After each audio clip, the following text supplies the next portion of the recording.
Telefon ot cevap olsun arada. Geçke. Üşük geldim hele deme. Aldım ben ot nakli. Hemen sen ot nak. Video patır az ot nakli. Ot nak geçe pütü oturan mı ben seni?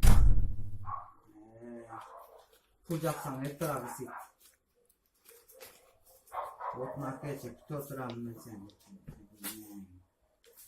Ana bağırırken cevap oturan bu. Pütü oturan mı ben seni?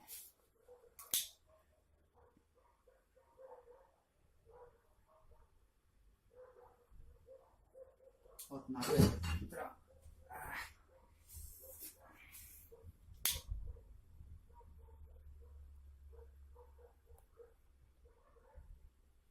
Etra ocağı olsun orada.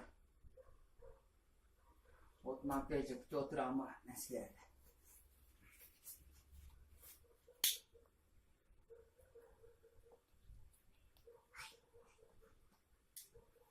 Etra otmak gelecek.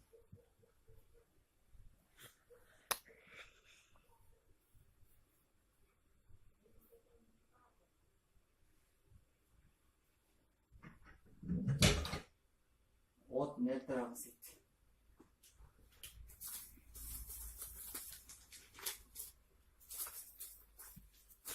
Video.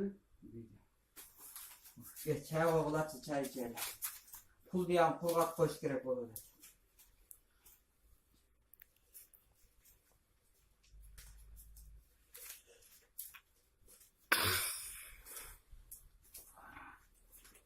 Etlemeyen tutanlıklasın arma kızım.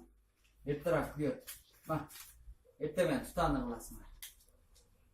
O çay oğlat çay içelim. Ötkün aksalarını yörttürdün ha? Ha video. Ha. Sana aksalardı. 5000 teriniye kuyup etti. Tas bağlat şey, tas bağla. Yumuzlak bırak. Normalde ısıldığından 35 binge. Keşke kızık etti bu.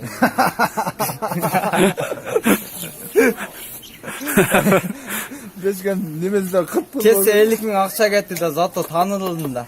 Erkekçe. Bir tane örtek varsın ki göreyim. 5 zaman Mehmet'e Allah'ta yine. 5 babanın ama örtek ödemez akçasın. Erkekçe milyoner. Milyarder. Yemezsin Cem'bek misin? Lan biletken abi. Atın çıkmasa cerertiyle, atın çıkmasa flört. Kurlu kıgan yok mu? Böyle kızın zorluktagan yok mu? Şu kılmış kıgan yerim yok. Örtüsem özüm pulum örttüm. Bir ön peçkasına var bu yüzü yürgen yerim yok. Hadi razına şeturan nemeler. Radına razam çıkıyorum. Burada gün tün depin hem abette hem çıkıyorum erkekçe. Haysi veske. Liboy vesine çıkıyorum. Erkekçe. Muşta söylesem öl kötü öğrenim. Sen atacaksın familyanın bir yol ayıtmasın mı? Ayıtmayma yani. Milisi arlaştı mı arlaşmazın mı? Milisi arılaşmasın. Andaya adatım yok. Erkekçe. Ata milisa için milisan caman görem bence. Açıkını aytayım. Milisi arılaşmasın. Familiyat adres aytıp koy. Ya muşunu koygulat şey. Muşunu koygulat. Adres de aytmasanız bile tanıyın dedi dostum. Ya adres bir ayıt koyar. Bu canı nemeden. Adam der. Bu canı. Ya ben 40'a çıkan adam mı? Muştaşbayım ben. Açıkını aytayım. Ne? Prosto baldar çıkarıyor gel. Ya ben o 5 falan var ben. Allah'ın alnında. Balam özü muştaş atırmam ol kaldı.